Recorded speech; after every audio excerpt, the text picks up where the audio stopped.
같이 기도하시겠습니다.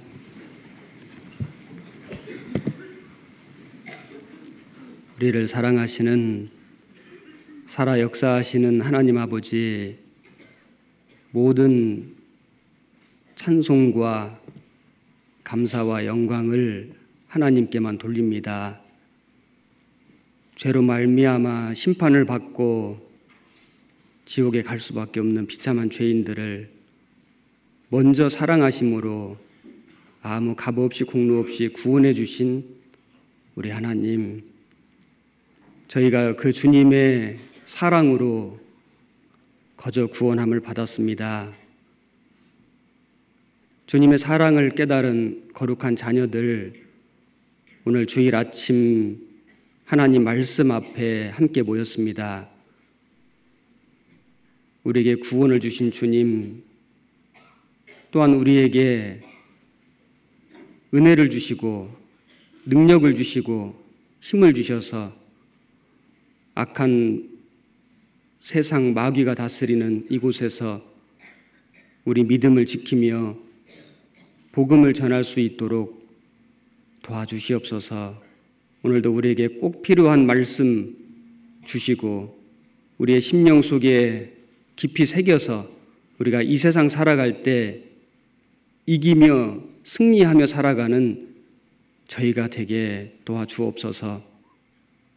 오직 주 성령께 모든 것 의지하고 부탁을 드립니다. 우리를 사랑하시는 우리 구주 예수님 이름으로 기도드렸습니다. 아멘. 해 주시겠습니다.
성경 본문 요한계시록 1장 찾겠습니다.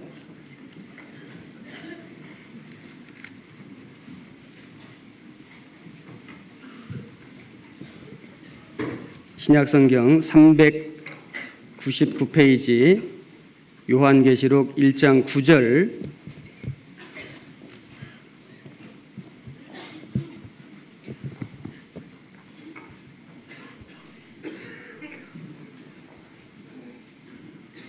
제가 읽겠습니다. 나 요한은 너희 형제요 예수의 환난과 나라와 참음에 동참하는 자라. 하나님의 말씀과 예수의 증거를 인하여 밤모라 하는 섬에 있었더니 주의 날에 내가 성령에 감동하여 내 뒤에서 나는 나팔 소리 같은 큰 음성을 들으니 가로되 너 보는 것을 책에 써서 에베소, 서마나, 버가무, 두아디라, 사대, 빌라델비아, 라우디게아 7 교회에 보내라 하시기로. 그리고 19절입니다.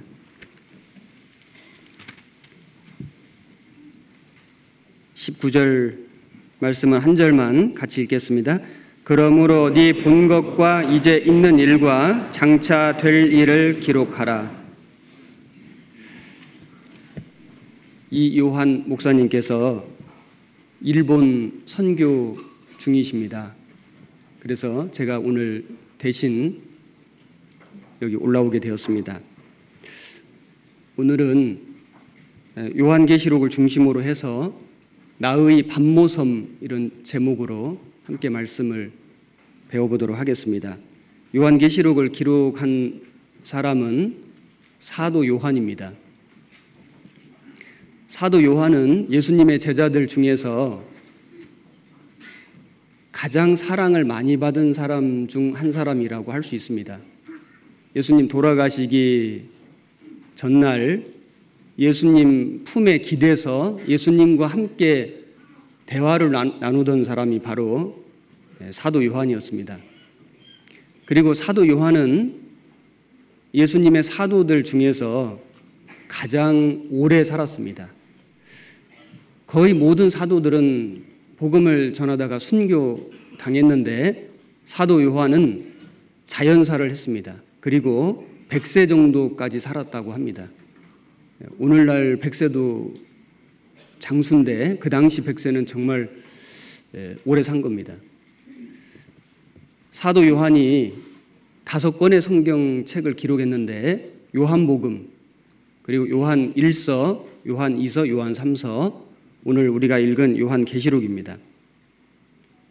요한 1서, 2서, 3서에 보면 사도 요한이 나의 자녀들아, 나의 사랑하는 자들아 이런 표현을 아주 많이 썼습니다.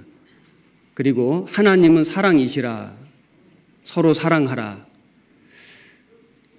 구원받은 교회에게 사랑을 계속 가르치셨습니다. 그래서 사도 요한을 사랑의 사도다 이렇게 흔히 말을 합니다. 오래 살았지만은 고난도 많이 받았습니다.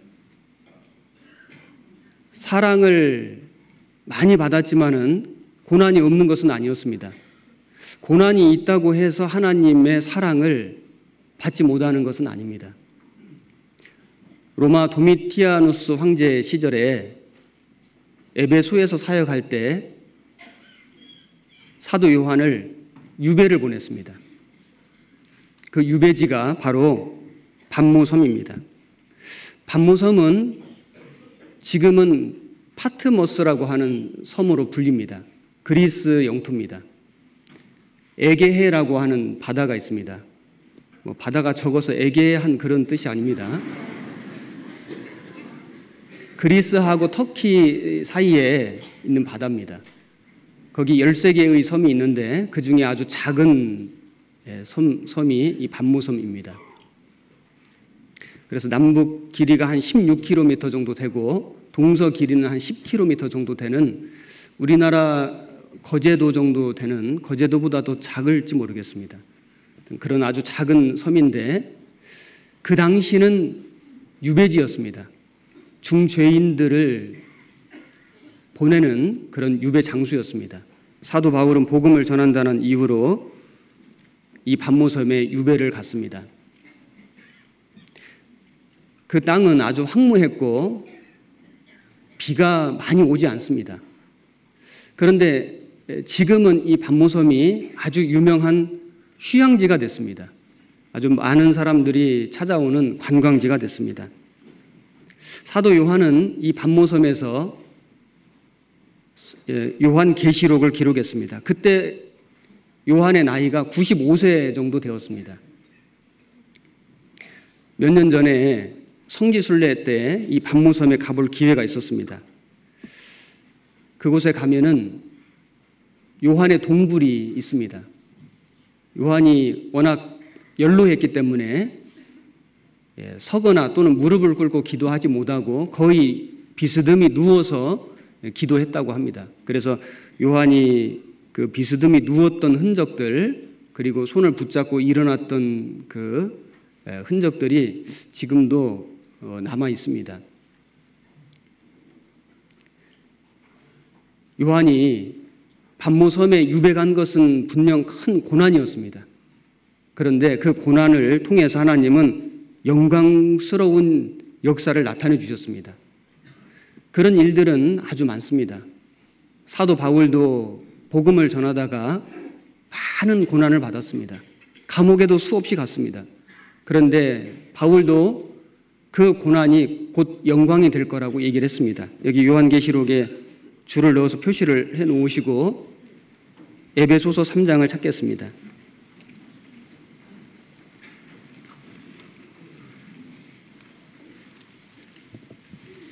에베소서 3장 1절 312페이지입니다. 3장 1절 이러함으로 그리스도 예수의 일로 너희 이방을 위하여 갇힌 자 된 나 바울은 13절 그러므로 너희에게 구하노니 너희를 위한 나의 여러 환난에 대하여 낙심치 말라 이는 너희의 영광이니라. 사도 바울은 자신은 복음을 전하다가 감옥에 갇혔지만은 오히려 밖에 있는 성도들에게 낙심치 말라. 이것은 곧 너희의 영광이 될 것이다.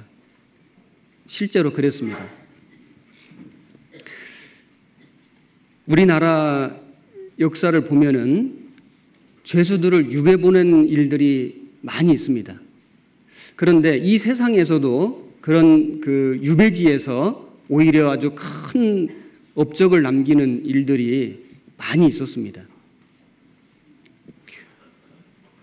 추사 김정희 선생을 잘 알 겁니다.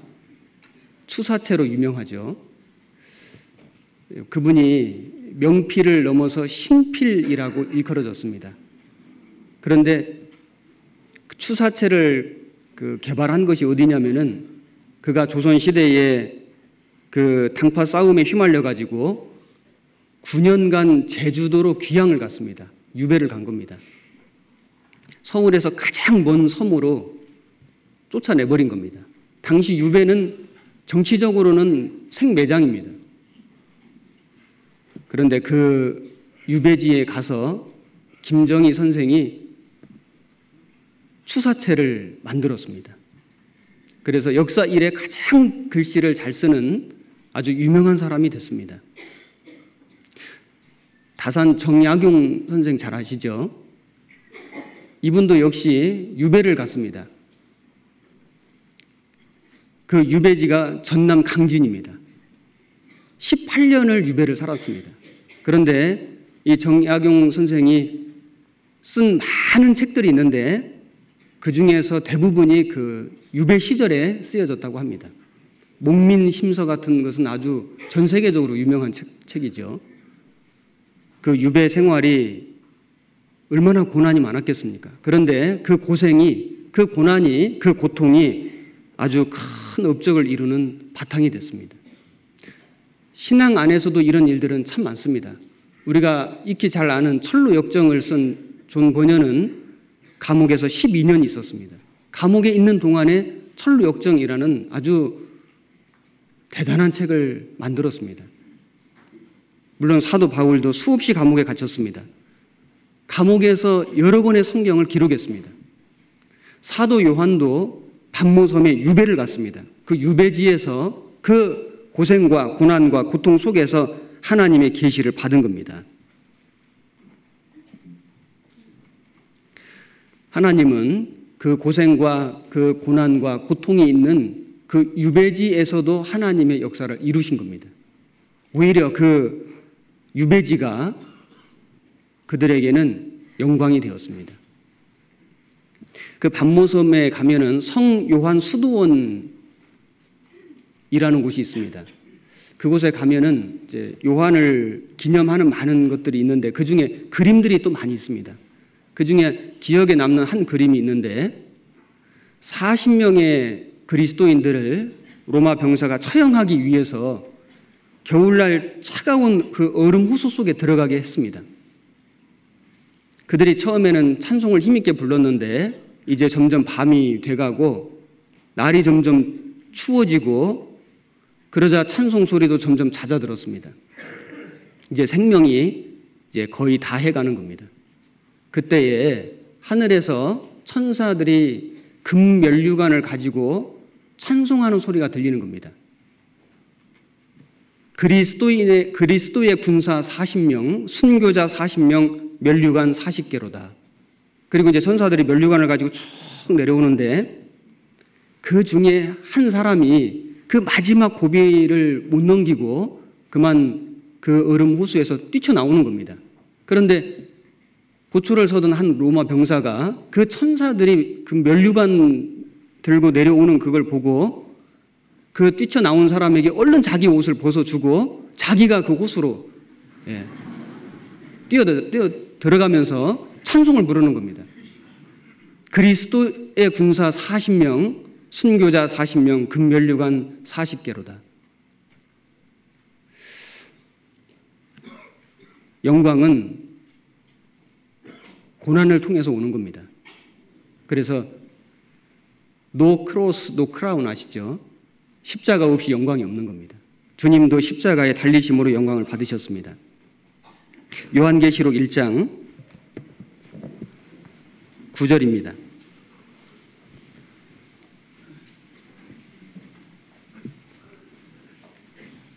1장 9절 나 요한은 너희 형제요 예수의 환난과 나라와 참음에 동참하는 자라 하나님 말씀과 예수의 증거를 인하여 반모라 하는 섬에 있었더니 사도 요한은 비록 육신은 반모라고 하는 유배지에 있었지만은 그는 소망을 하나님께 두었기 때문에 낙심하지 않았습니다. 사도 바울도 비록 육신은 감옥에 수없이 갇혔지만은 소망을 하나님께 두고 있었기 때문에 그는 낙심하지 않았습니다. 오히려 그들은 왜 내가 반모섬에 왔는지, 왜 내가 감옥에 갇혔는지 그 이유를 분명히 알고 있었습니다. 하나님의 중요한 사명이 있다는 것을 깨닫고 있었습니다. 그래서 금방 우리가 읽은 말씀에도 보면은 나 요한은 너희 형제요 예수의 환난과 나라와 참음에 동참하는 자라 하나님의 말씀과 예수의 증거를 인하여 반모라 하는 섬에 있었더니 하나님의 말씀과 예수의 증거 때문에 반모라 하는 섬에 왔다는 걸 알고 있었습니다. 주님의 일을 하러 온 겁니다. 주님이 너무나 중요한 사명이 있기 때문에 자신을 반모에 보내신 걸 알고 있었습니다. 그래서 요한은 말하기를 나는 너희의 형제다. 자, 형제라고 하는 것을 이렇게 풀었습니다. 예수의 환난과 나라와 참음에 동참하는 자다. 우리는 구원을 받으면 형제님이라고 부릅니다. 물론 또 자매님이라고 부르죠. 그 형제라고 하는 그 말 속에 형제, 자매, 같은 피를 나눈 사람들 이런 뜻이 다 포함되어 있을 겁니다. 형제라고 하는 것은 기념으로 붙여주는 호칭이 아니고 정말 중요한 내용이 있는 겁니다. 그것은 환난과 나라와 참음에 동참하는 사람들을 일컫는 겁니다. 정말로 내가 형제가 되었다면은 복음을 위해서 받는 환난이 있어야 되고 그리고 주님의 나라가 확장되는 일에 함께 해야 되고 그리고 주님 오시는 그날까지 참고 견디는 것이 있어야 됩니다. 그것이 진정한 형제라고 하는 의미입니다. 사도 요한은 비록 그 나이 많은 때에 반모라고 하는 그 험난한 유배지에 왔지만은 나는 너희의 형제라. 나는 그 환난에 동참하는 자라. 정말 중요한 하나님의 사명을 가지고 이곳에 왔다는 것을 너무 잘 알고 있었습니다. 그래서 그는 낙심하지 않았습니다. 그는 오히려 그 반모섬에서 엄청난 사실을 보게 됐습니다. 엄청난 사실을 듣게 됐습니다. 그리고 그것을 기록했습니다. 전했습니다. 그것이 바로 요한계시록인 겁니다. 저는 이렇게 생각해 봤습니다. 우리에게도 반모섬이 있다. 우리 각 사람에게 반모섬이 있습니다. 하나님이 우리를 유배 보내셨습니다. 이 세상에. 내가 지금 있는 이 땅, 내가 지금 있는 이곳은 주님이 나를 유배지로 보내신 겁니다. 세상 사람들은 이 세상을 마치 휴양지로 생각합니다. 관광지로 생각합니다. 그래서 어떻게 되었든지 간에 재미있게 살고 즐겁게 살고 맛있는 걸 먹고 그것을 이 세상 태어난 목적으로 생각하고 거기서 의미를 찾으려고 합니다. 이 세상이 그들에게는 휴양지요 관광지인 겁니다.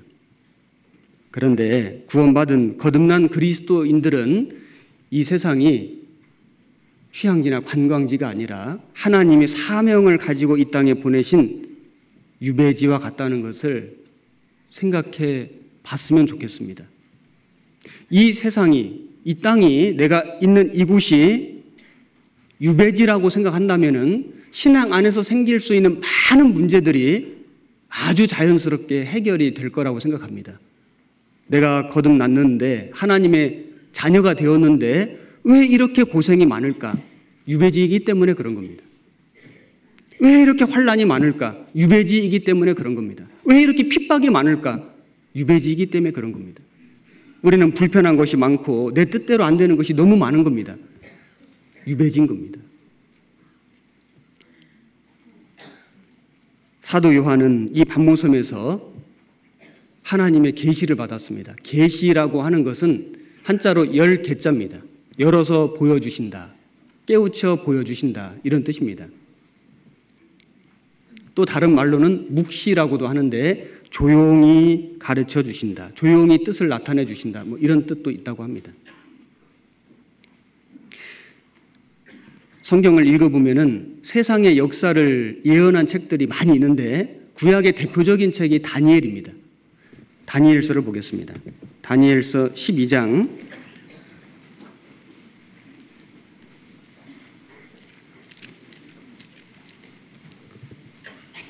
8절 말씀.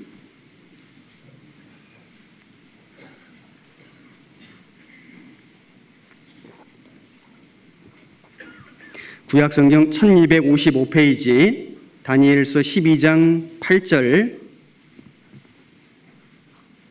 9절, 2절 같이 읽겠습니다. 내가 듣고도 깨닫지 못한지라 내가 가로되 내 주여 이 모든 일의 결국이 어떠하겠삼나이까. 그가 가로되 다니엘아 갈지어다. 대저 이 말은 마지막 때까지 간수하고 봉함할 것임이니라. 여기 보면은 다니엘에게 계시를 보여주셨는데 다니엘은 잘 깨닫지 못했습니다. 하나님께서 말씀해 주시기를 이 말씀은 마지막 때까지 간수하고 봉함하라. 아직 마지막 때가 많이 남은 겁니다. 그 당시는 하나님의 뜻을, 계시를 다 알 수가 없었습니다. 요한계시록 22장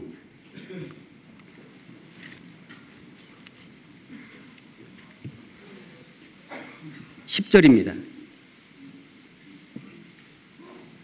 신약 423페이지 요한계시록 22장 10절 말씀 같이 한 절 읽겠습니다. 또 내게 말하되 이 책의 예언의 말씀을 임봉하지 말라. 때가 가까우니라. 자, 여기에서는 이제 이 책의 말씀들을 임봉하지 말라, 봉하지 말라. 열어라 그 말이죠. 왜냐하면 이제 때가 다 된 겁니다. 하나님이 작정하신 인류 역사의 마지막 때를 기록한 책이 요한계시록입니다. 요한계시록 중에서도 이제 보셔요. 뒷장 없습니다. 마지막 장입니다. 하나님의 뜻이, 하나님의 계획이 다 이루어지는 시대, 그 시대가 되면 임봉하지 말라. 모든 말씀의 비밀이 다 풀리는 겁니다. 우리 시대입니다.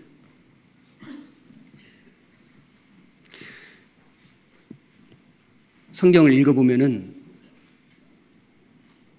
신앙의 선조들은 한결같이 고난 중에 하나님을 발견했습니다. 그들은 황무지에서 또는 광야에서 또는 빈 들에서 그곳에서 눈이 열렸고 귀가 열렸고 입이 열렸습니다. 그래서 하나님을 보고 하나님 음성을 듣고 하나님과 교제했습니다. 그들은 한결같이 유배지 같은 곳에서 그런 체험들을 한 겁니다. 야곱은 원래 집사람이었습니다. 장막에 거하는 사람이었습니다. 한 번도 밖에 나가서 고생해 본 적이 없습니다. 그런데 그 야곱, 그 이름의 뜻이 간사한 자 이런 뜻이죠. 그 야곱이 정말 잘한 거 하나 있습니다. 축복을 사모했습니다. 속여서라도 거짓말을 해서라도 그는 축복받기를 너무 간절히 원했습니다. 그래서 팥죽 한 그릇에 형의 장자의 명분을 샀고 아버지 눈이 어두워질 때 형 대신 아버지께 나가서 대신 장자 축복을 기어코 얻어냈습니다. 축복을 받았으면 평탄한 삶이 펼쳐져야 되는데 오히려 축복 받자마자 고난이 왔습니다. 형 에서가 죽이려고 했습니다. 할 수 없이 야곱은 집을 떠나서 외삼촌 라반의 집에 피신을 갑니다. 형이 무서웠기 때문에 첫날 많이 걸었을 겁니다. 루스라고 하는 광야에 왔습니다. 밤이 됐습니다. 잠을 자려고 돌베개하고 누웠는데 그때에 하늘이 열렸습니다. 그리고 하늘에서 사닥다리가 내려오고 천사가 오르락 내리락 하는 걸 봤습니다. 하나님 음성을 들었습니다. 계시, 하나님이 열어서 보여주신 겁니다. 그리고 하나님 말씀하시기를 네가 다시 돌아오게 될 거다. 그래서 그 땅 이름을 베델, 하나님의 집이라 이렇게 바꿨습니다. 요셉도 애굽의 종으로 팔려갔습니다. 감옥살이까지 했습니다. 요셉에게 있어서 애굽은 유배지입니다. 그런데 그 유배지에서 그는 왕의 꿈을 해석했습니다. 물론 하나님이 그 능력, 지혜를 주셨습니다. 그리고 애굽의 총리가 되었고 이스라엘 민족을 구원했습니다. 유배지에서 얻은 영광인 겁니다. 다니엘은 바벨론에 포로 잡혀갔습니다. 다니엘에게 있어서 바벨론은 유배지입니다.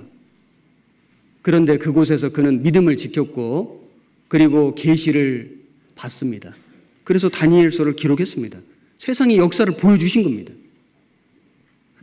세례 요한은 빈들에 있을 때 하나님의 음성을 들었습니다. 하나님 말씀이 임하니라. 빈들, 아무도 없는 곳입니다. 외로운 곳입니다. 고독한 곳입니다. 불편한 곳입니다.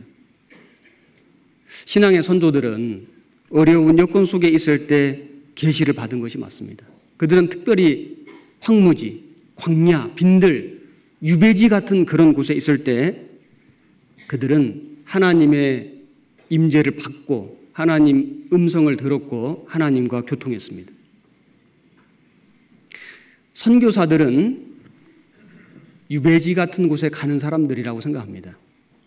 우리나라 1800년대 시대에 정말 우리나라 아주 못 살았습니다. 서양 사람들이 볼 때 그 당시 조선은 미개한 나라처럼 보였을 겁니다. 그런데 1800년대 말에 많은 선교사들이 한국에 왔습니다. 양화진에 가면 145명의 선교사와 그 가족의 무덤이 있습니다. 오신 분도 많이 계실 겁니다. 그들은 그 당시 이 땅에 올 때, 이 조선 땅에 올 때 마치 유배지 오는 것 같은 마음으로 왔을 겁니다. 모든 좋은 조건들을 다 포기하고 버리고 오직 하나님만 바라보고 이 땅에 온 거 맞습니다. 연세대 설립하신 창시하신 분이 언더우드 선교사죠. 그 언더우드의 기도문이 있는데 그 중에 제가 몇 줄만 한번 좀 읽어보겠습니다. 주여, 지금은 아무것도 보이지 않습니다. 메마르고 가난한 땅, 나무 한 그루 시원하게 자라 오르지 못하고 있는 이 땅에 저희들을 옮겨와 앉히셨습니다. 주께서 붙잡아 뚝 떨어뜨려 놓으신 듯한 이곳, 지금은 아무것도 보이지 않습니다. 보이는 것은 고집스럽게 얼룩진 어둠뿐입니다. 어둠과 가난과 인습에 묶여있는 조선 사람뿐입니다. 지금은 우리가 황무지 위에 맨손으로 서 있는 것 같사오나, 지금은 우리가 서양 귀신 양귀자라고 손가락질 받고 있사오나, 저들이 우리 영혼과 하나인 것을 깨닫고 하늘나라의 한 백성 한 자녀임을 알고 눈물로 기뻐할 날이 있음을 믿나이다. 지금은 예배드릴 예배당도 없고 학교도 없고 그저 경계와 의심과 멸시와 천대함이 가득한 곳이지만 이곳이 머지않아 은총의 땅이 되리라는 것을 믿습니다. 주여, 오직 제 믿음을 붙잡아 주소서. 좀 긴 글인데 제가 몇 줄만 읽었습니다. 그 당시 조선 땅은 정말 황무지였습니다. 그들 눈에는 유배지처럼 보였습니다. 세상적으로 보면 정말 미련한 짓이었습니다. 그들이 이곳에 왔습니다. 그들이 이 땅에 복음을 심었습니다. 로비 캔드릭이라고 하는 젊은 여자 선교사를 기억하실 겁니다. 양화진에 가면 그의 비가 있습니다. 제가 양화진을 여러 번 갔습니다. 갈 때마다 그 비를 꼭 가서 봅니다. 그는 25살 나이로 한국에 왔습니다. 8개월 만에 전염병에 걸려서 죽었습니다. 그가 남긴 업적은 사실 별로 없습니다. 하지만은 그가 끼친 영향은 대단했습니다. 그 묘비에는 이런 글귀가 적혀 있습니다. 내게 만약 1000개의 생명이 있다면은 나는 그 모든 것을 조선 사람들에게 주기를 원하노라. 이런 말은 아무나 할 수 있는 말이 아닙니다. 그의 그 말이 선교 본부에 전해졌고, 비록 캔드릭은 죽었지만은 그 이후에 많은 선교사들이 이 조선 땅에 자원해서 선교사로 왔습니다. 그가 끼친 영향력은 대단했습니다. 수많은 선교사들이 유배지 같은 이 땅에 와서 죽음을 각오하고 복음을 전했기 때문에 이 땅에 복음이 심겨진 겁니다. 우리 교회에서도 많은 선교사들이 지금 파송 가십니다. 정말 어려운 여건 속에, 어려운 환경 속에, 세상적으로는 좋은 환경이지만 영적으로는 너무나 척박한 그 땅에 사실은 다 유배지 같은 곳입니다. 유배지라고 하는 것은 자기 가족을 떠나는 것입니다. 내가 누리던 걸 다 버리고 가는 겁니다. 고생을 자처하고 가는 겁니다. 관광하러 가는 거 아닙니다. 영광 받으러 가는 거 아닙니다. 그곳에 가서 갖은 고생을 하지만은 그걸 통해서 하나님은 정말 귀한 역사들을 지금도 계속 일으켜주고 계십니다. 우리는 비록 선교사로 다 갈 수는 없지만은 내가 있는 이 땅, 내가 있는 이 곳이 나의 선교지입니다. 이곳이 나의 유배지입니다. 이 세상은 우리의 관광지나 우리의 휴양지가 아닙니다. 내가 사는 이 땅, 이곳이 나의 선교지고 나의 유배지라고 생각을 한다면은 신앙적인 많은 문제들이 자연스럽게 해결이 되고, 그리고 우리는 이 땅에서 주님의 임재를 보고 주님의 뜻을 깨닫게 되고 주님의 복음의 역사에 참여하게 될 겁니다. 많은 열매들이 열리게 될 겁니다. 요한계시록 1장 10절을 보겠습니다.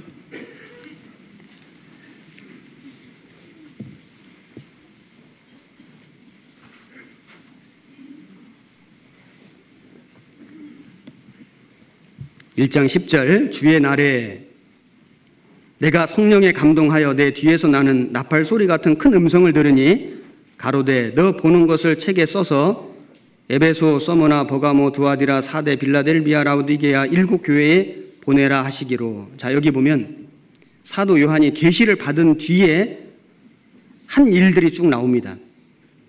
우선 성령에 감동하여 내 뒤에 나는 나팔 소리 같은 큰 음성을 들었습니다. 듣는 게 중요합니다.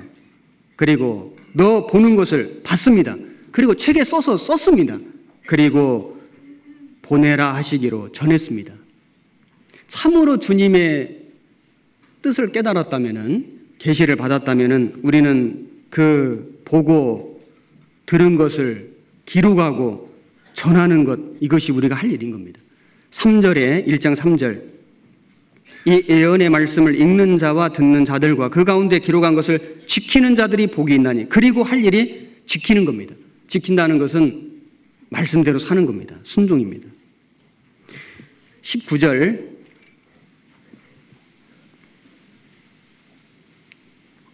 그러므로 네 본 것과 이제 있는 일과 장차 될 일을 기록하라. 자, 요한계시록은 크게 세 파트로 나눌 수 있습니다. 네 본 것과, 이것은 1장에 주님의 모습을 본 걸 얘기하는 겁니다. 그리고 이제 있는 일과 2장 3장은 7 교회 모습이 쭉 나옵니다. 그리고 장차 될 일은 4장 5장에 가면은 지상의 교회가 천상으로 옮겨집니다. 천상에 있는 교회의 모습. 그리고 6장부터 19장은 7년 환난 기간에 이 세상에 있을 일들. 그리고 20장에는 마지막 심판, 21장, 22장은 천국과 지옥 모습이 나옵니다. 장차 될 일을 기록하라. 사도 요한이 반모섬 유배지에서 이런 것들을 봤습니다. 사도 요한이 무엇을 봤는지 구체적으로 생각을 해보면은 우리가 유배지와 같은 이 세상에서 우리가 무엇을 보고 살아야 될지를 깨달을 수 있습니다. 본받을 수 있습니다. 1장 20절 네 본 것은 내 오른손에 7 별의 비밀과 7 금촛대라. 7 별은 7 교회의 사자요 7 촛대는 7 교회니라. 자, 여기 교회를 봤습니다. 그런데 7 교회입니다. 에베소, 서머나, 버가모, 두사디라, 사데, 빌라델비아, 라우디게아. 저는 에서버, 두사빌라 이렇게 외우거든요. 이 7개의 교회는 그 당시 실제 있었던 교회입니다. 지금도 성지 순례 가면 흔적들이 남아있는 곳이 있습니다. 그리고 이 7개 교회는 초대교회부터 시작해서 마지막 때까지 시대적인 교회를 쭉 얘기하는 겁니다. 그리고 이 교회는 지금 현재 있는 교회들 중에 샘플이 되고 우리 개인의 성도들의 신앙생활의 샘플도 됩니다. 어떤 사람은 에베소 같은 신앙을 살고 있고, 어떤 사람은 서머나 같은 신앙을 살고, 어떤 사람은 라우디게, 어떤 사람은 빌라델비아 교회 같은 삶을 살고 있는 겁니다. 2장 1절 에베소 교회의 사자에게 편지하기를 오른손에 7 별을 붙잡고 7 금촛대 사이에 다니시는 이가 가라사대. 주님은 교회 가운데 다니시고 계십니다. 7 별은 7 일꾼이고 촛대는 교회라고 얘기했습니다. 일꾼들을 붙잡고 교회 가운데 다니시고 계십니다. 주님은 정말 부지런하신 분입니다. 공생의 기간에도 주님은 모든 성과 촌에 두루 다니셨습니다. 쉴 새 없이 다니셨습니다.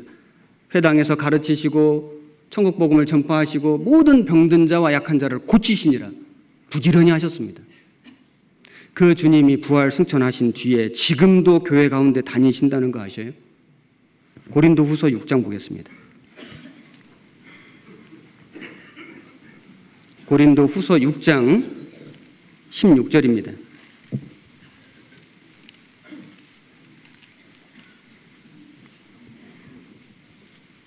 292페이지 16절 한 절만 같이 읽겠습니다. 하나님의 성전과 우상이 어째 일치가 되리요? 우리는 살아계신 하나님의 성전이라. 이와 같이 하나님께서 가라사대 내가 저희 가운데 거하며 두루 행하여 나는 저희 하나님이 되고 저희는 나의 백성이 되리라 하셨느니라. 여기 저희 교회입니다. 구원받은 사람들입니다. 저희 가운데 거하며 두루 행하여 주님이 우리 가운데 계십니다. 그리고 주님이 우리 가운데 두루 다니고 계십니다. 우리가 구역 모임을 한다. 주님이 거기 오셨습니다. 우리 조모임 할 때 주님 거기 오셨습니다. 우리가 전도 집회를 한다. 주님 거기 오셨습니다. 구원받은 사람들이 모인 곳에 주님이 다니고 계십니다. 요한계시록 1장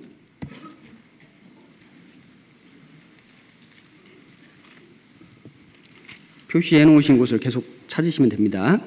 12절 1장 12절 몸을 돌이켜 나더러 말한 음성을 알아보려고 하여 돌이킬 때에 7 금 촛대를 보았는데 촛대 사이에 인자 같은 이가 발에 끌리는 옷을 입고 가슴에 금띠를 띠고 그 머리와 털의 휘기가 흰 양털 같고 눈 같으며 그의 눈은 불꽃 같고 그의 발은 풀무에 단련한 빛난 주석 같고 그의 음성은 많은 물소리와 같으며 그 오른손에 7 별이 있고 그 입에서 좌우에 날선 검이 나오고 그 얼굴은 해가 힘있게 비치는 것 같더라. 내가 볼 때 그 발 앞에 엎드려져 죽은 자같이 되매 그가 오른손을 내게 얹고 가라사대 두려워 말라. 나는 처음이요 나중이니 곧 산자라.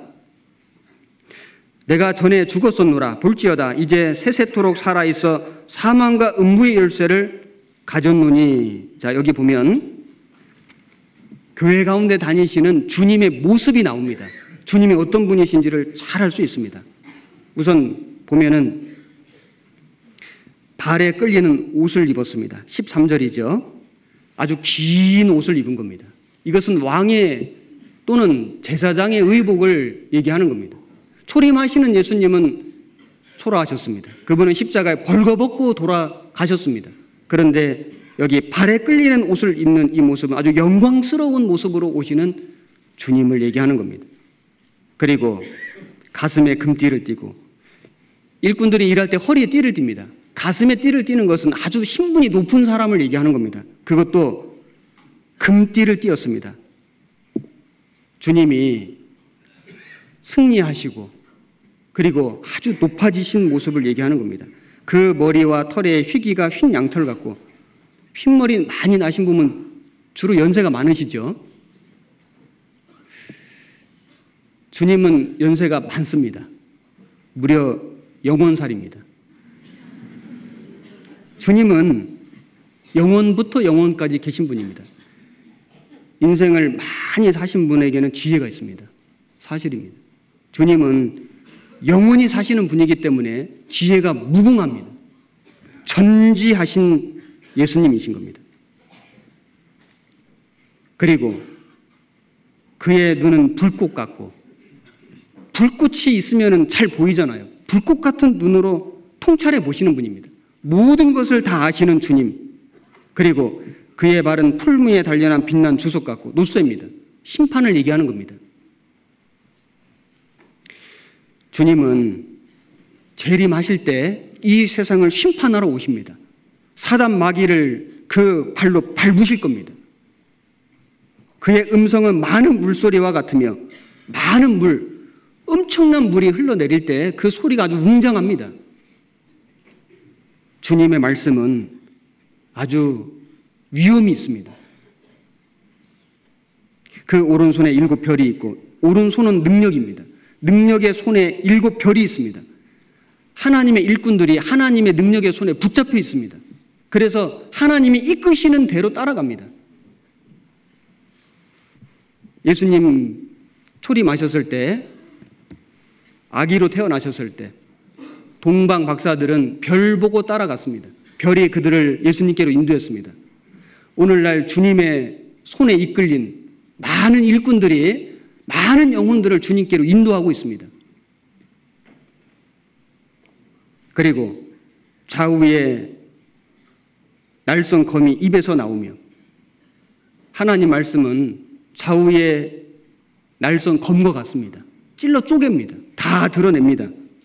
그 얼굴은 해가 힘있게 비추는 것 같더라. 아주 영광의 주님을 얘기하는 겁니다. 그리고 사망과 음부의 열쇠를 가졌습니다. 18절에 하나님은 사람을 천국에 보낼 수도 지옥에 보낼 수도 있는 권세가 있으신 분인 겁니다. 그리고 처음이고 나중이신 분입니다.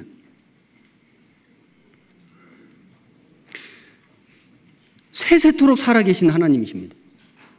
이 모습이 사도 요한이 본 예수님의 모습이었습니다. 이 모습을 보고 요한이 엎드러졌습니다. 사실 사도 요한은 예수님하고 아주 친밀했습니다. 서두에 말씀드린 것처럼 사도 요한은 예수님 품에 기대서 누웠습니다. 지금 우리 어떤 그 존경하는 어른 품에 누워 기대는 것 좀 어렵죠.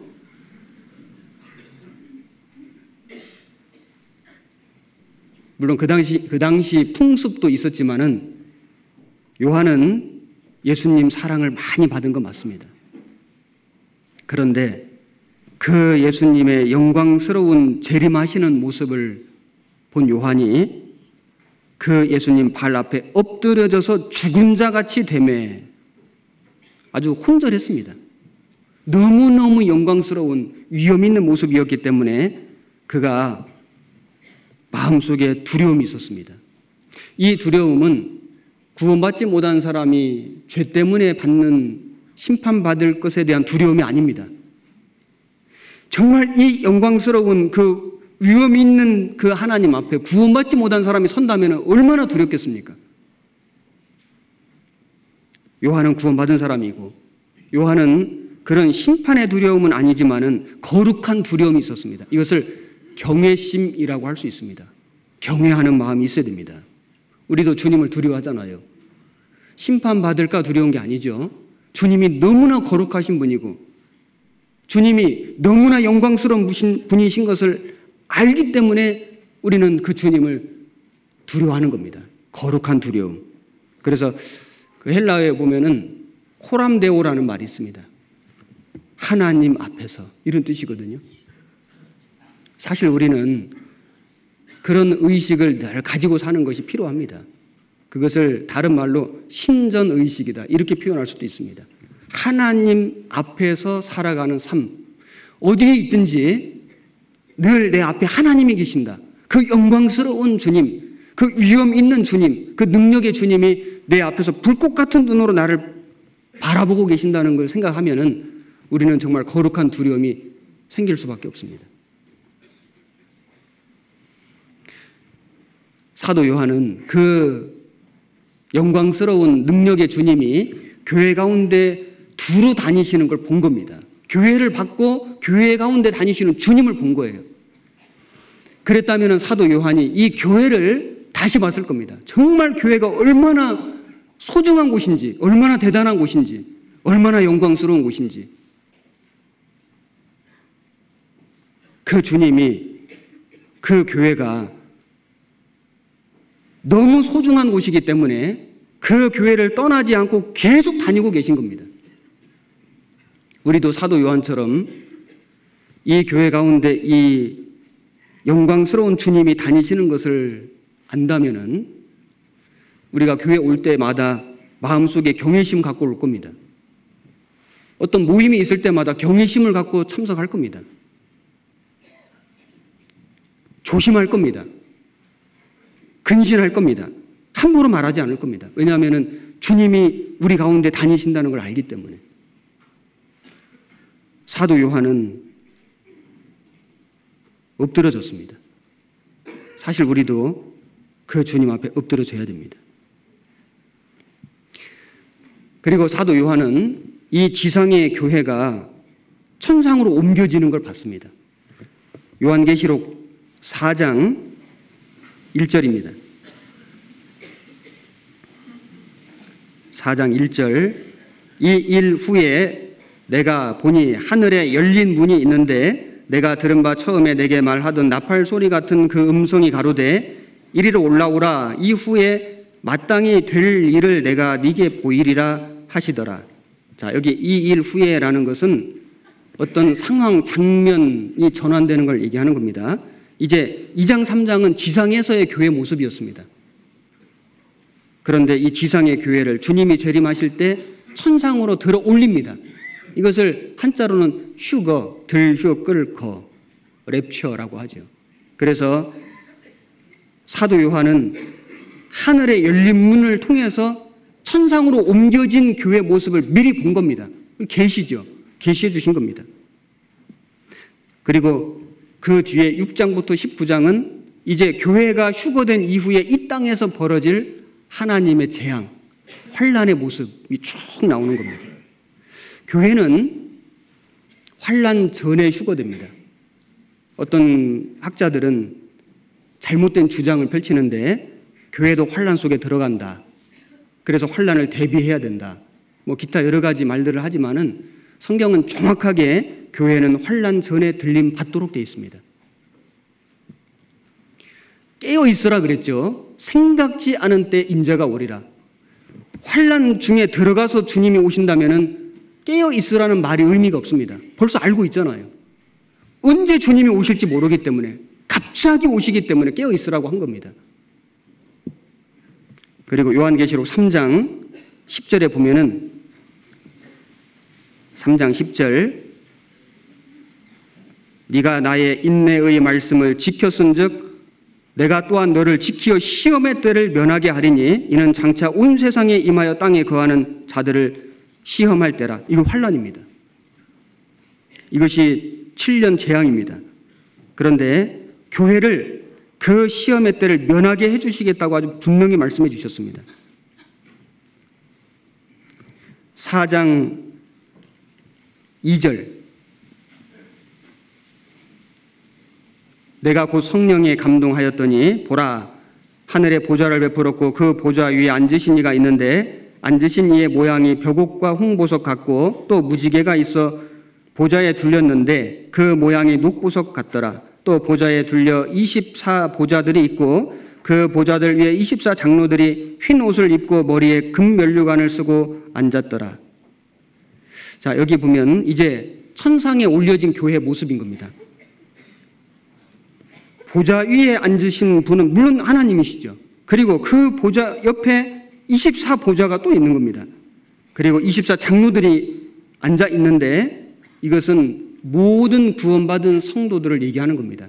구약 시대는 이스라엘 12지파, 신약 시대는 예수님의 12사도, 그 24명만 있는 것이 아니라 그들을 통해서 구원받은 모든 그리스도인들이 그곳에 있을 걸 얘기하는 겁니다. 그 보좌들 위에 24 장로들이 흰 옷을 입고 거룩하게 됐습니다. 죄 씻음을 받았습니다. 머리에 금면류관을 쓰고 앉았더라. 영광을 받은 겁니다. 이것이 잠시 후에 주님 오실 때 우리가 들림받은 이후에 있을 모습인 겁니다. 사도 요한은 이 모습을 봤습니다. 얼마나 감격했겠습니까? 그리고 바로 이어서 이 땅에 임할 재앙을 본 겁니다. 요한계시록 6장 1절, 내가 봄에 어린 양이 7인 중에 하나를 떼시는 그때 내가 들으니 네 생물 중에 하나가 우레 소리같이 말하되 오라 하기로. 자, 여기 보면 내가 봄에 그랬죠. 봤습니다. 7인, 인이 하나씩 떼질 때마다 재앙이 임하는 겁니다. 그리고 8장 1절, 7째 인을 떼실 때 하늘이 반시의 동안쯤 고요하더니 내가 봄에 하나님 앞에 시위한 7 천사가 있어 7 나팔을 받았더라. 그 다음은 7 나팔 재앙입니다. 나팔이 불려질 때마다 재앙이 임합니다. 그리고 16장, 계시록 16장 1절, 또 내가 들으니 성전에서 큰 음성이 나서 7 천사에게 말하되 너희는 가서 하나님의 진노의 7 대접을 땅에 쏟으라 하더라. 7 대접입니다. 그래서 7인, 7 나팔, 7 대접의 재앙이 연속적으로 계속 나타나는 겁니다. 엄청난 재앙이 이 땅에 임할 겁니다. 사도 요한은 미리 봤습니다. 하나님이 보여주셨습니다. 그래서 계십니다. 사도 요한이 이 모든 재앙을 보고 정말 두려워했을 겁니다.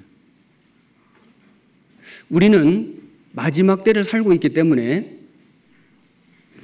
환난 시기에 일어날 재앙들의 징조를 우리는 보고 있습니다. 징조만 봐도 두려운 게 참 많잖아요. 실제 재앙이 임할 때는 너무너무 두려울 겁니다. 요한계시록 20장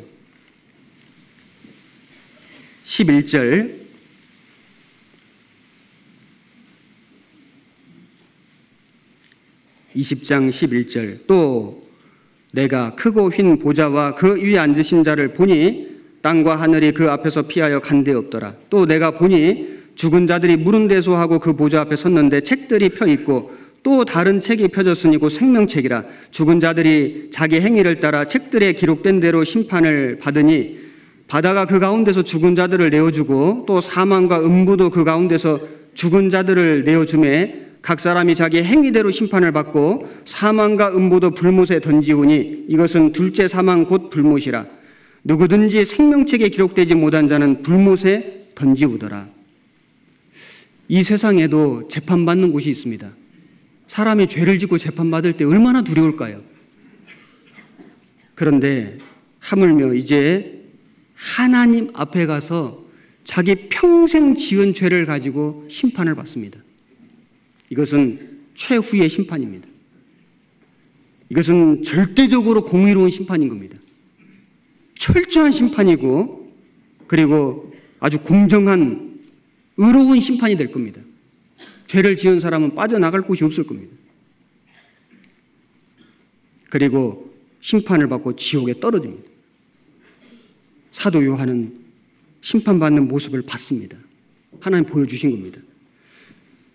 계시록 21장 1절 또 내가 새 하늘과 새 땅을 보니 처음 하늘과 처음 땅이 없어졌고 바다도 다시 있지 않더라. 또 내가 봄에 거룩한 성 새 예루살렘이 하나님께로부터 하늘에서 내려오니 그 예비한 것이 신부가 남편을 위하여 단장한 것 같더라. 여기 사도 요한은 이제 요한계시록 21장에 들어와서 새 하늘과 새 땅을 봤습니다. 하나님의 천국을 봤습니다. 거룩한 성 새 예루살렘이 하늘에서 내려오니 구원받은 그리스도인들은 신부와 같습니다. 천국은 혼인잔치라고 얘기를 했습니다. 주님은 물론 우리의 신랑이 되십니다. 우리는 새 하늘과 새 땅에 그 혼인잔치의 청함을 받았고 잠시 후에 신부 입장하는 순간에 들어가야 됩니다. 기다리고 있어야 됩니다. 여기 19장 7절 보겠습니다. 바로 앞에 19장 7절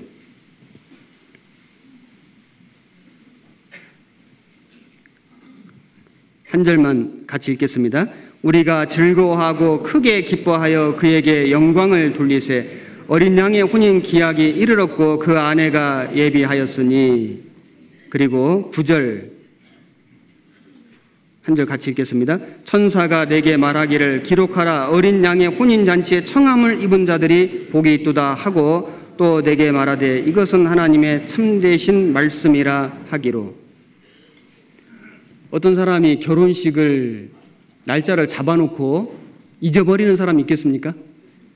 있습니다. 제가 어떤 책을 보니까 영국의 화학자인데 아주 유명한 사람입니다. 안전등을 개발한 데이비라고 하는 사람입니다. 데이비. 실명 얘기해서 죄송한데 아주 옛날 사람이기 때문에 괜찮습니다. 그 데이비라고 하는 사람이 결혼식 날짜를 잡아놨는데 깜빡 잊고 연구실에서 계속 연구만 하고 있었습니다. 그래서 사람이 왔습니다. 혹시 오늘 무슨 날인지 아십니까? 그 무슨 날일까요? 전혀 모르는 겁니다. 혹시 결혼식 하니까 그제서 생각났습니다. 아, 오늘 결혼식이군요. 부랴부랴 뛰어갔는데 신부 가버렸습니다. 그래서 그가 평생 독신으로 살았다고 합니다. 결혼식 날짜 잡아놓고 잊어버리는 사람 어리석죠. 정말 우리는 혼인잔치 예약돼 있습니다. 멀지 않았습니다. 그런데 우리가 신부라는 사실을 망각하고 혼인잔치 들어갈 준비 안 해놓고 살다가는 부끄럽게 될 수도 있습니다. 마태복음 25장에 보면은 10처녀 비유 아시죠? 5처녀는 기름 있었습니다. 5처녀는 기름 없었습니다. 그런데 문제는 신랑이 더디 옴으로 다 졸며 잘세.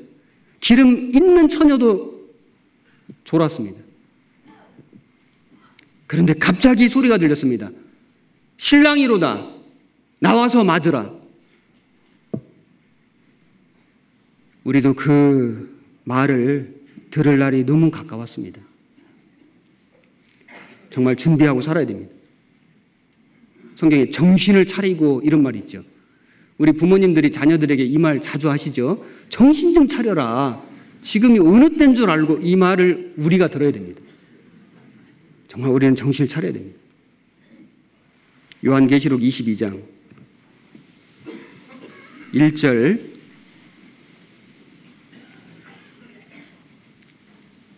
또 저가 수정같이 맑은 생명수의 강을 내게 보이니 하나님과 및 어린 양의 보좌로부터 나서 길 가운데로 흐르더라. 강 좌우에 생명나무가 있어 12가지 실과를 맺히되 날마다 달마다 그 실과를 맺히고 그 나무 잎사귀들은 만국을 소송하기 위하여 있더라. 다시 저주가 없으며 하나님과 그 어린 양의 보좌가 그 가운데 있으리니 그의 종들이 그를 섬기며 그의 얼굴을 볼 터이요 그의 이름도 저의 이마에 있으리라. 다시 밤이 없겠고 등불과 햇빛이 쓸데없으니 이는 주 하나님이 저희에게 비추심이라. 저희가 세세토록 왕노릇하리로다. 바로 이곳이 우리 본향입니다. 우리 구원받은 형제 자매님들, 우리가 갈 곳인 겁니다. 이 세상이 휴양지가 아닙니다. 이곳이 휴양지입니다. 이 세상이 관광지가 아니거든요. 바로 이곳이 관광지입니다. 정말 볼 것이 너무 많을 겁니다. 영원한 휴양입니다.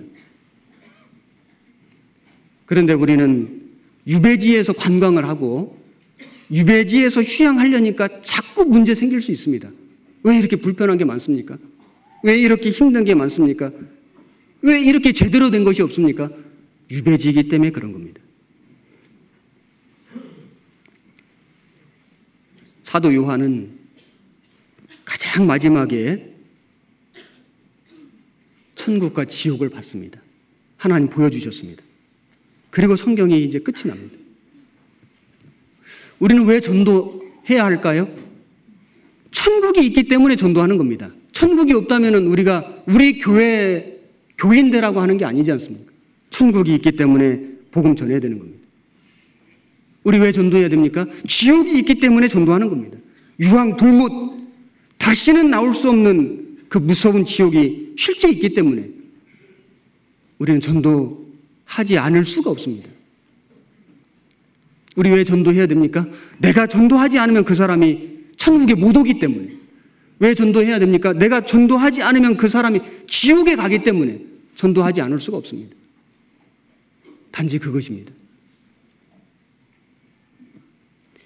사도 요한은 소망이 있었습니다. 소망은 반모섬에서 편히 사는 거 소망 아니었습니다. 유배지에서 해방되는 거 소망 아니었습니다. 사도 요한에게 소망은 그 주님, 그 영광스러운 주님이 다시 오셔서 나를 그 영원한 천국에 보내주시는 그것이 소망이었습니다. 그래서 요한계시록 22장의 마지막에는 3번이나 주님이 약속하셨습니다. 내가 속히 오리니, 내가 속히 오리니, 진실로 내가 속히 오리라. 그것이 주님의 정말 진실된 마음인 겁니다. 어떤 아버지가 사랑하는 아들에게 줄 귀한 선물을 준비해서 집에 간다면은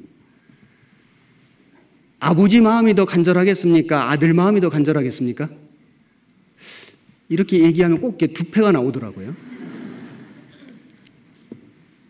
큰 문제는 아닙니다. 저는 개인적으로 이렇게 생각합니다. 저는 선물 준비해서 가는 아버지 마음이 좀 더 간절하지 않을까. 아들은 기다리다 잊어버리고 잠들 수도 있잖아요. 근데 아버지는 이 선물 얼마나 기다릴까? 이 선물 보고 얼마나 기뻐할까? 그 기뻐하는 아들 모습 보면은 그 아버지 마음이 너무 행복한 겁니다. 우리도 주님 기다리죠. 주님 어서 오셨으면 좋겠다. 그런데 우리는 가끔 잊어버릴 때도 있잖아요. 우리는 가끔 조를 때도 있잖아요. 정말 주님은 너무너무 간절하게 우리에게 오시기를 원하실 겁니다. 오죽하면은 속히 오리라, 속히 오리라, 내가 진실로 속히 오리라. 3번 마지막 22장에다가 써놓으셨습니다. 그리고 가장 마지막에 아멘 주 예수여 오시옵소서. 그것이 성도의 간증입니다. 이것이 소망인 겁니다. 우리는 유배지 같은 이 세상에서 그렇게 간증하며 살아야 됩니다. 아멘 주 예수여 오시옵소서. 그것이 사도 요한의 소망이었고 그것이 바로 우리 모두의 소망이 되어야 됩니다. 이 땅은 우리가 사는 이곳은 유배지 맞습니다. 고린도전서 7장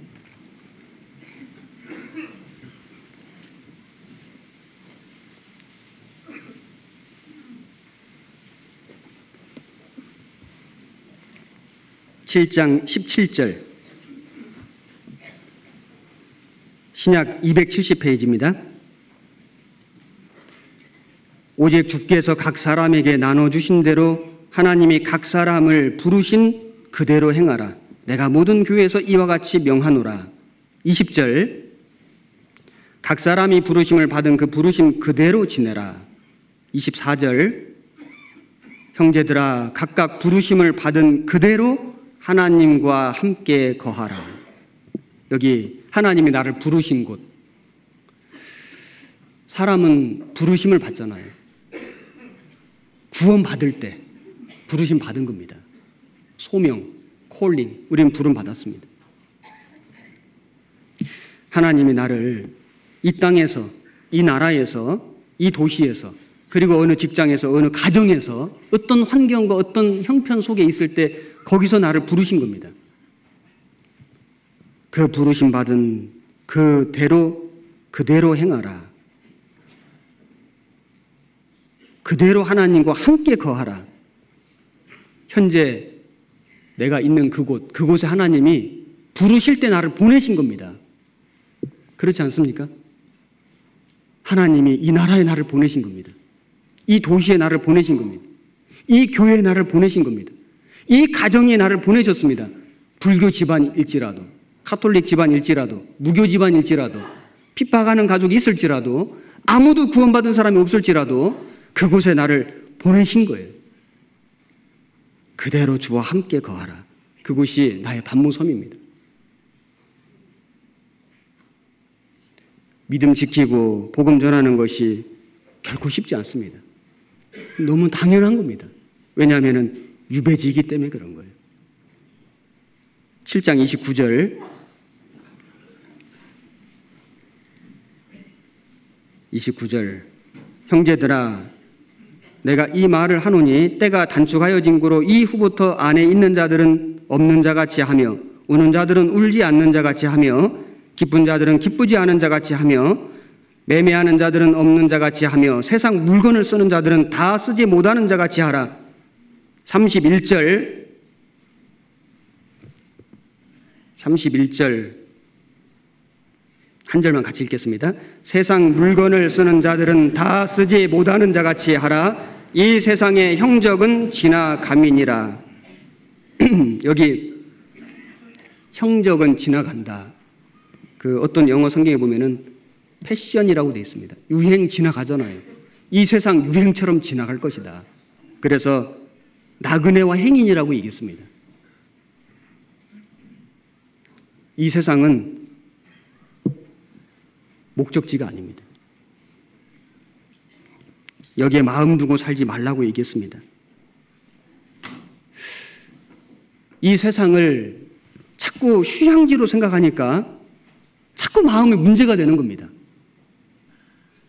사람들이 자꾸 이 세상을 휴양지처럼 만들려고 노력합니다. 물론 이 세상 사람들은 그럴 수밖에 없습니다. 더 편리하게, 더 재미있게, 더 즐겁게, 더 행복하게, 육신적으로 말이죠.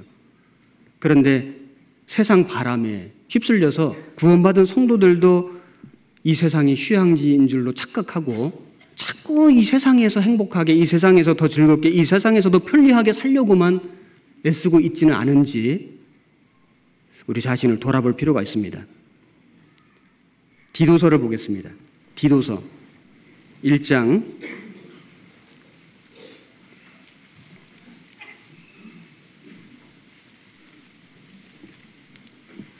5절 348페이지입니다.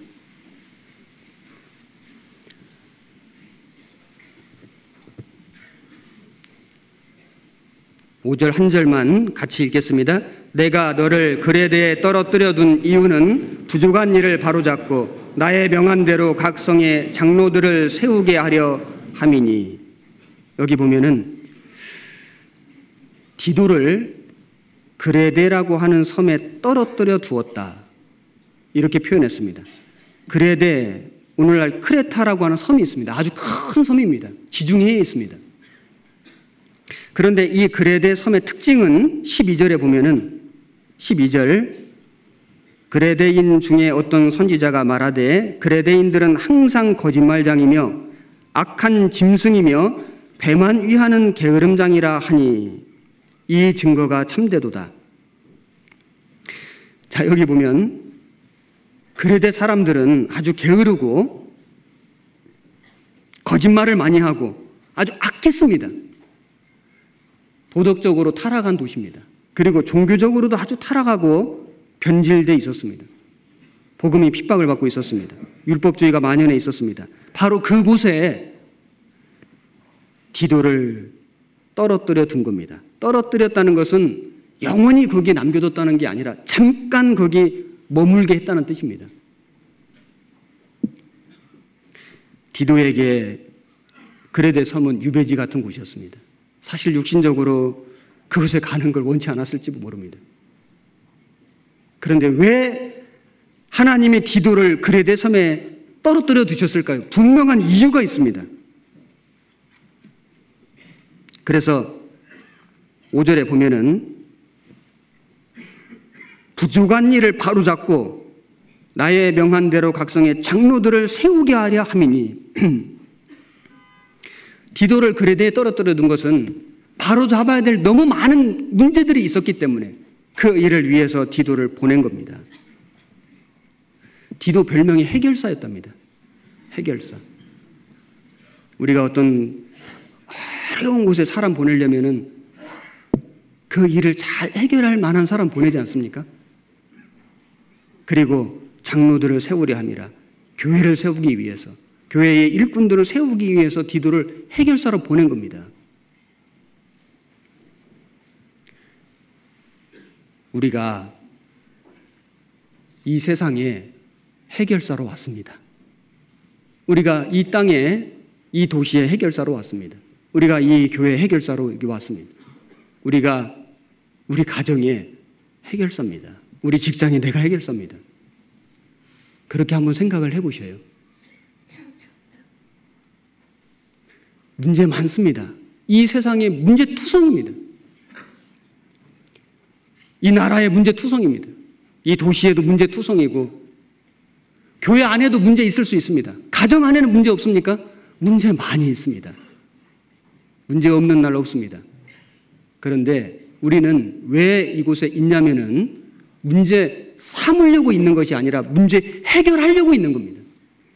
하나님이 문제 해결하고 바로 잡으라고 우리를 여기 보내신 겁니다. 그것이 내가 여기 있는 목적입니다.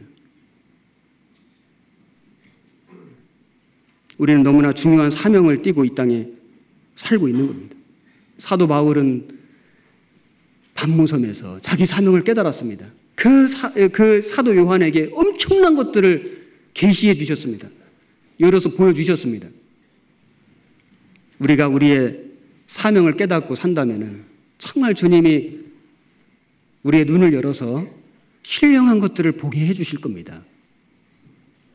교회를 보게 하시고 교회 안에 두루 다니시는 주님을 보게 하시고 장차 이 교회가 영광 받는 것을 보게 하시고 이 세상이 환난 속에 들어가는 거 보게 하시고 그리고 사람들의 영혼이 심판받는 거 보게 하시고 영원한 지옥, 영원한 천국 보게 해 주실 겁니다. 그것을 본다면은 가만히 있을 수가 없습니다. 사도 요한은 그것을 보고 기록하고 전하고 가르쳤습니다. 우리도 정말 계시를 볼 수 있다면은 그렇게 할 수 있습니다. 그런 마음이 올라올 겁니다. 그런 능력이 우리에게 생길 겁니다.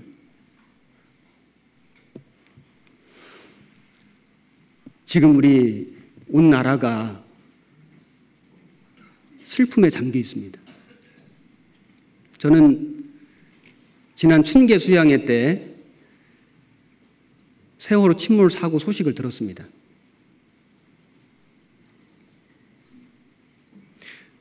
그 배 안에 고2 학생들을 비롯한 많은 사람들이 타고 있었습니다. 처음에는 별일 아닌 줄 알았어요. 우리나라 사실 이 국가 수준이 그 정도 사고는 능히 수습하고 처리하고 다 구조할 줄로 생각했습니다. 그래서 배는 침몰할 수 있지만은 뭐 육지에서 너무 가깝고 충분히 다 뭐 한 명도 죽지 않고 뭐 다치는 사람은 좀 있을지 모르지만은 시간 문제지 저거 뭐 구조되겠다고 생각을 했습니다. 그런데 조금씩 시간이 흐르면서 아주 심각한 상황이 됐습니다. 보통 일이 아닌 겁니다. 엄청난 문제가 생긴 겁니다. 있을 수 없는 일이 벌어졌습니다.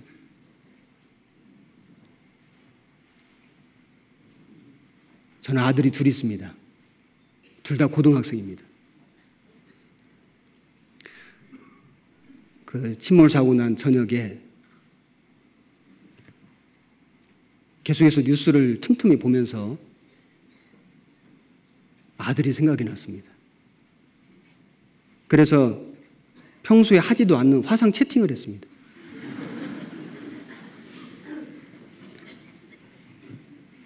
아들도 얼굴을 한 번씩 일부러 봤습니다. 그리고 마음으로 생각했습니다. 살아있어줘서 고맙다.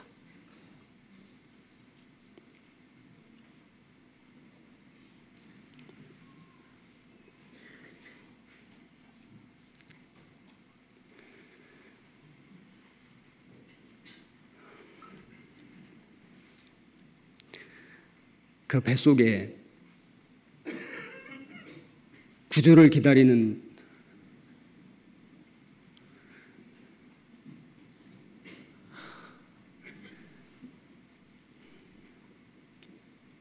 그 학생들이 제 아들처럼 여겨졌습니다.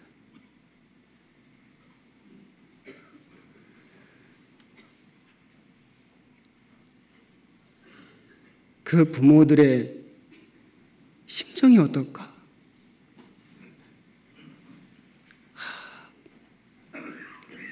그걸 생각하니까 얼마나 여러 번 울었는지 모릅니다.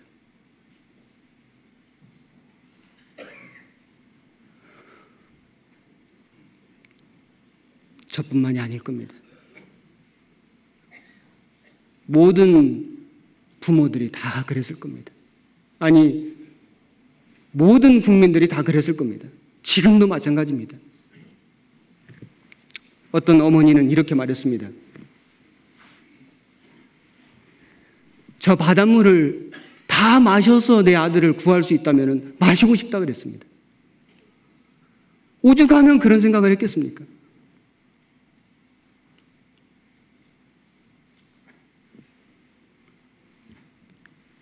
죽음 앞에서는 아무것도 문제될 게 없습니다.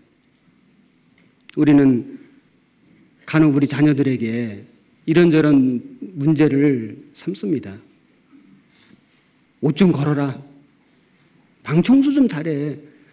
공부 좀 잘 해봐라. 우리 부모님들은 정말 자녀를 사랑하는 마음으로 그런 얘기들을 합니다.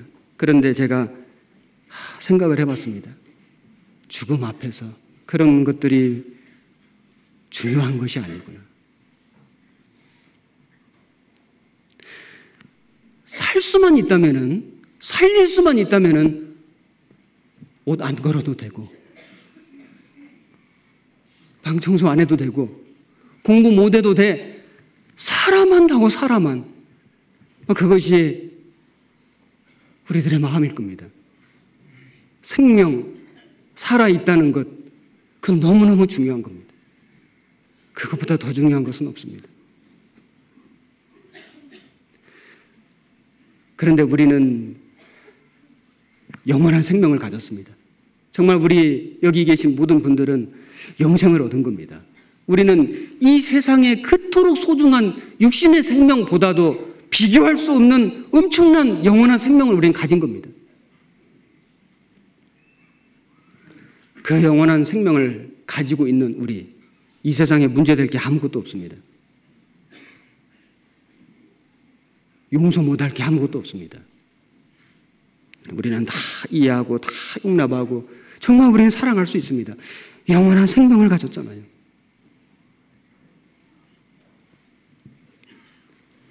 지금 살릴 수 있는데 구조하지 못한 사람들 큰 책임이 있습니다.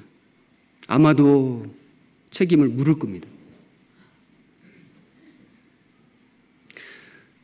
지금 세월호만 침몰한 것이 아닙니다. 지금 이 지구호가 침몰을 해가고 있습니다. 그렇지 않습니까?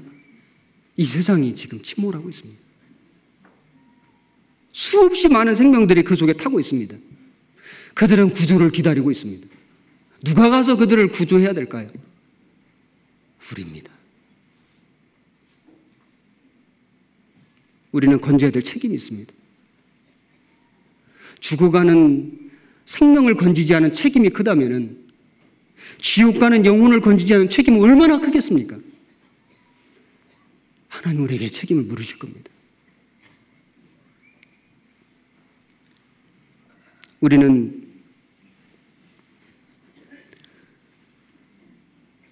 세월호 사건 때문에 지금 혼란한 중에 있습니다. 온 나라가 다 혼란합니다. 온 국민이 다 혼란을 겪고 있습니다. 우리 교회도 혼란한 중에 있습니다.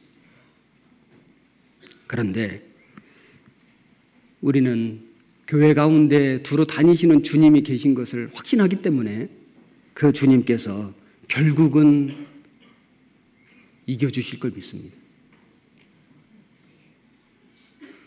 정말 주님은 해결사 중에 해결사입니다. 주님만큼 해결 잘하시는 분은 없습니다. 그 주님 우리 가운데 계십니다. 우리 교회가 정말 복음 전하고 정말 생명 건지고 그 건진 생명들이 함께 하고 있습니다. 이 너무나 명백한 사실입니다. 주님이 우리 가운데 두루 다니고 우리 가운데 거하고 계십니다. 오히려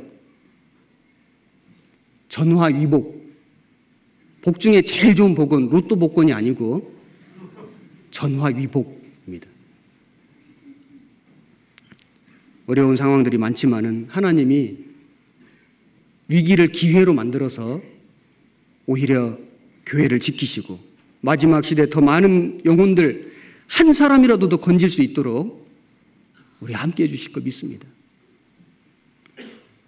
우리는 그 하나님을 믿고 의지하고 더 마음을 모으고 마지막 한 순간까지 한 영혼이라도 더 건지기 위해서 최선을 다해야 됩니다.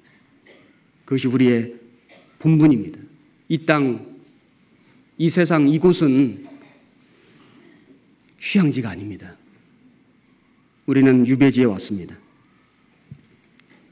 유배지와 같은 이곳에서 우리가 정말 봐야 될 것이 있습니다. 요한계시록 3장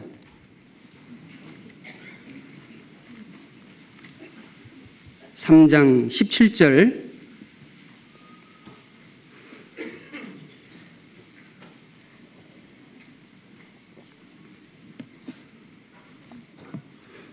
402페이지입니다. 17절, 18절, 2절 같이 읽겠습니다. 네가 말하기를 나는 부자라 부요하여 부족한 것이 없다 하나 네 곤고한 것과 가련한 것과 가난한 것과 눈먼 것과 벌거벗은 것을 알지 못하도다. 내가 너를 권하노니 내게서 불로 연단한 금을 사서 부요하게 하고 흰옷을 사서 입어 벌거벗은 수치를 보이지 않게 하고 안약을 사서 눈에 발라 보게 하라. 여기 라오디게아 교회입니다. 라오디게아 교회는 7 교회 중에 마지막 교회고 마지막 시대 교회 모습을 얘기하는 겁니다. 차지도 않고 덥지도 않은 아주 미지근한 교회를 얘기하는 겁니다. 그리고 이 교회에게 하나님 말씀하시기를 돈을 주고 사라 그랬습니다. 뭘 사냐면은 불로 연단한 금을 사라. 고난입니다. 우리 시대에 다들 고난 싫어합니다. 육신 편안하길 원합니다. 이 세상의 것을 주고라도 고난을 사라고 얘기했습니다. 흰옷을 사라. 흰옷은 성결입니다. 이 시대에 너무나 죄가 만연합니다. 부패했습니다. 타락했습니다. 소중한 걸 바꿔서라도 흰옷 사서 입으라고 얘기했습니다. 그리고 안약을 사서 눈에 발라 보게 하라 그랬습니다. 우리 시대에 눈에 보이는 것은 너무 밝게 보고 눈에 보이지 않는 것은 어둡게 보는 시대입니다. 이 세상 사람들은 하나님, 내세, 천국, 영생 볼 눈이 없습니다. 구원받은 사람에게는 볼 눈은 있는데 어두워져 있지 않은지 돌아봐야 됩니다.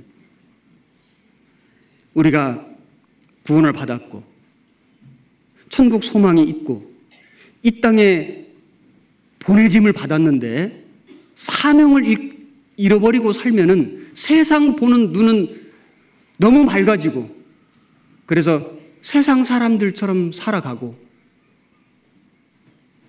하나님을 보는 내세를 보는 영광을 보는 눈은 점점 어두워지면은 아무 힘이 없습니다. 능력이 없습니다. 열왕기 하에 보면은 아람 군대가 엘리사를 잡으려고 군대를 도단에 보냈습니다. 성을 포위했습니다. 그 엘리사의 종이 아침에 일어나서 보니까 엄청난 군대들이 성을 에워싸고 있는 겁니다. 너무너무 두려웠습니다. 그래서 엘리사에게 가서 이렇게 외쳤습니다. 아, 주여, 우리가 어찌하리이까? 그때 엘리사가 기도함으로 종의 눈이 열렸습니다. 그리고 그 성을 둘러싸고 있는 하나님의 불말과 불병거를 본 겁니다. 얼마나 마음의 위로가 됐겠습니까? 우리는 아, 주여 어찌하리이까? 이렇게 외칠 것이 아니라 저의 눈을 열어서 보게 하옵소서. 맞습니다. 우리는 그렇게 기도해야 됩니다. 어떤 어려운 일을 겪을 때 아, 주님 어떻게 하면 좋겠습니까? 어쩌라고 이런 일을 주셨습니까? 라고만 할 것이 아니라 주여 저의 눈을 열어서 보게 해 주옵소서. 내 눈을 열어주십시오. 하나님의 능력을 보게 해 주십시오. 하나님의 임재를 보게 해 주십시오. 우리 그렇게 기도해야 됩니다. 엘리사가 또 기도했습니다. 하나님, 아람 군대의 눈을 어둡게 해 주십시오. 그들의 눈이 어두워졌습니다. 앞을 볼 수가 없었습니다. 엘리사가 그들을 인도해서 사마리아 성으로 데리고 갔습니다. 그리고 또다시 기도했습니다. 하나님, 저들의 눈을 열어주옵소서. 그들이 눈을 열어보니까 포로가 돼가지고 사마리아 성 속에 들어와 있는 겁니다. 우리는 엘리사의 기도를 배워야 됩니다. 하나님, 나의 눈을 어둡게 해 주옵소서. 이 세상을 보는 눈, 세상 즐거움을 추구하는 눈, 하나님, 이 눈은 어둡게 해 주시고 하나님, 내 눈을 열어 주옵소서. 하나님의 영광을 보는 눈, 하나님의 내세를 보는 그 눈을 열어달라고 우리는 기도해야 됩니다. 그것이 우리가 배워야 할 엘리사의 기도라고 생각합니다. 오늘 밤모섬, 그 옛날 2000년 전 사도 요한이 95세 정도 된 그 연로한 나이에 유배지에 가서 그는 엄청난 걸 봤습니다. 요한계시록, 성경의 마지막 책이 됐습니다. 우리가 사는 이 세상, 우리가 사는 이 땅, 우리가 있는 이 교회, 이 가정, 이곳, 하나님 부르신 이곳은 유배지입니다. 우리가 이것만 마음속에 정확하게 새겨도 신앙 안에 많은 문제가 해결이 되고 정말 주님 바라보고 우리 남은 삶을 의미 있게 살 수 있으리라고 생각합니다. 기도하겠습니다. 하나님, 정말 감사합니다. 우리가 무엇이간데 우리를 하나님의 자녀로 불러주시고 또 우리에게 함께 계시며 함께 두루 다니시는 주님 오실 날이 너무나 멀지 않았습니다. 이 세상은 너무나 혼란하고 많은 일들이 있습니다. 이 가운데에 주님께서 우리 가운데 함께 계심으로 우리는 주님을 바라보고 의지합니다. 구원받은 형제 자매님들의 마음을 더욱 하나로 모아주시고 우리의 눈을 열어주시고 신령한 것을 보게 해주시며 우리가 사는 이 세상이 휴양지가 아니라 유배지라는 것을 마음속에 간직하고 살 수 있도록 도와주옵소서. 지금 일본에 선교 중이십니다. 또 아프리카, 러시아 그 외에 많은 지역에 선교 중인 우리 목사님 그리고 형제 자매님들과 함께 해주시고 그곳에 함께 해주시며 역사해 주시며 큰 능력을 나타내 주시기를 진심으로 간구합니다.